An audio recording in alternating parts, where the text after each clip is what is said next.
Good day guys, today I'll be showing you a simple trick in learning the Spdf atomic configuration. The Spdf atomic configuration. Although this is just a short tutorial, don't worry, with time we do a full course on this because it's a topic on its own, but due to the fact that students always find this difficult, so I just decided to just make a short tutorial on this, a quick tutorial that will help you. How do you learn the Spdf configuration? First of all, you should know that the Spdf configuration, the S always take an electron of 2. The S can accommodate 2. The P can accommodate 6. The D can accommodate 10. And the F can accommodate 14. So that means that S we take 2. P we take 4. D we take 10. And what? F we take what? 14 electrons. Now if you want to know how P takes 2, P is 6 electrons, not 4. So if you want to know how P takes 6 electrons, D 10, don't worry, with time we will release a full course on this. But now let us just expose the trick involved in learning this very fast without forgetting. So first of all, you will draw a row, draw a column, and that will contain 1s, right? So we call this 1s, 2s, 3s, 4s, 5s, 6s, 7s. After doing that, you step down. You do what? You step down. And if you step down, that will be for P, right? So that will be 2p, 3p, 4p, 5p, 6p, 7p. After doing that for P, the next thing you do again, you step down. You step down for D, right? So there will be 3D, 4D, 5D, 6D, 7D. After D, you step down. That will become F. So that will be 4F, 5F, 6F, 7F. Then the next thing you do is to draw a straight arrow towards them. So we start from here. This will affect 1s only. Start from here, it will affect 2s only. Then if we trace here, they will affect 2p and 3x. So if we go here, there will be 3p, 4x. If we go here, there will be 3d, 4p, 5x. If we go to this direction, we have what? We have 4d, 5p, 6s.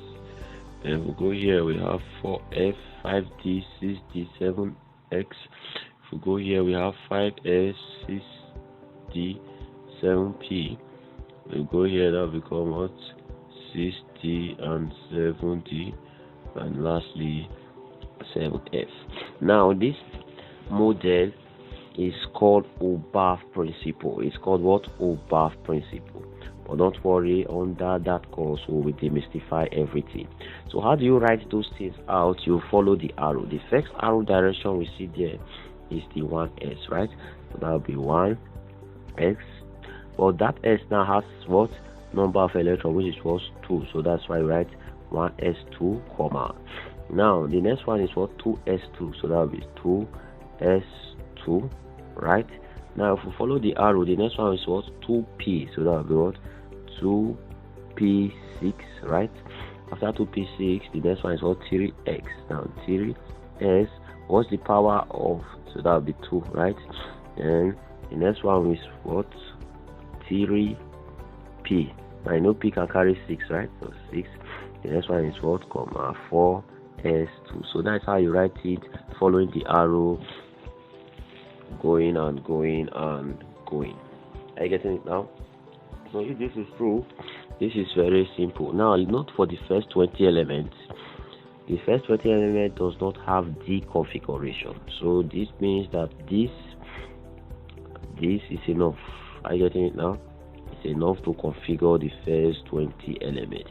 There is 1S, 2S, 2P, 3S, 3P, 4S. Alright, since that is true, let's take some examples that will clarify or that will help us understand the application of this better.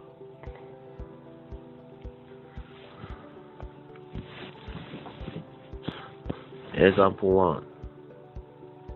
Write the configuration for oxygen. Write the Spdf configuration for oxygen. Solution. How do you do this? You know that oxygen is what? Oxygen has the atomic number of what? Is what? 8, right? The atomic number of oxygen is 8. So we write out our configuration. If you don't know the principle, I told you just write 1S, 2S, write it somewhere, 3S, 4S. Stop here because it's enough for the 20 elements. So this will be what? 2P, 3P, 4P, right? After P, this will be 3D, 4D. I told you we don't need D for the first 20 elements. So you draw your arrow like this. So this is the trick I want to show you that will enhance your learning. So in any exam, you can quickly just write this, right? Then you can quickly write this. And alright, so the first one is 1x, right? So that will be 1x2, comma. The next one is what? 2x, 2x2. Now, should we stop here? We cannot stop here because the total sum of 2 plus 2 is not equal to 8, right? So we continue. This side now will be 2p, but p can carry 6 electrons, right? So if you count now, we have 2 plus 2 plus 6, that is 10. You now discover that the power is now what? Is now more than. So we don't write 2 6 there again. We will put what? 2p4, right? Now let's count 2 plus 2, 4, 4 plus 4, 8. So this is the atomic configuration for oxygen. So let's do for chlorine. You can do that on your own. That's right, chlorine. When we are doing it for chlorine, this will become for chlorine. Chlorine, the atomic number is what? 17. So this will be 1s2, 2s2, 2p6, that is 10. Right after 2p, the next one is 3s following that arrow, 3s2. Right after 3s, the next one is what? 3p. Now if I write this p here, it will be more than, right?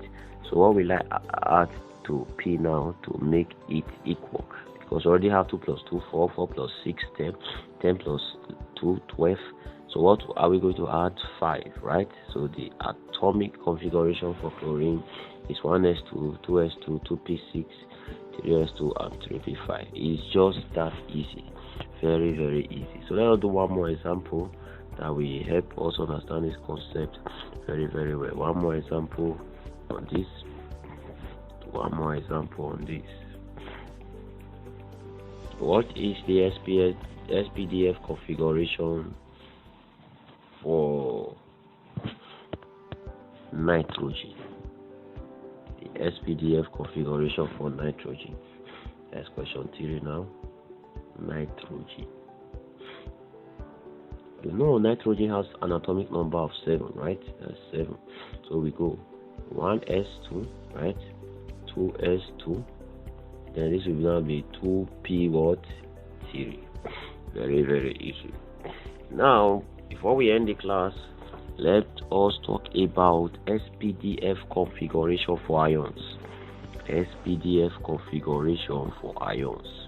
You know, those things are very, very important. Now, before we go into Spdf configuration of ions, you should know that ions, there are 2 types of ions: positive ions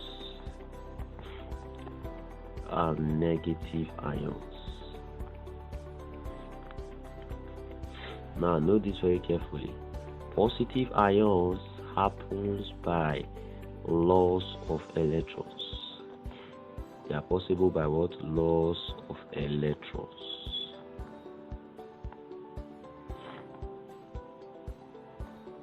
While negative ions happen by what? Gain of electrons. Write this down, it's very, very important. So if that is true, let's write the configuration for, let's write the Spdf configuration. I get it now for sodium ion. So let's say question 5, question 4 for sodium ion. First of all, you look at the ion. Is it a positive ion or a negative ion? It's a positive ion, right? It means that it has lost electron, because positive ion happen by what? Electron loss. That is loss of electrons, right? So it means that sodium have lost electron. Now what is the atomic number for sodium? The atomic number is 11, right?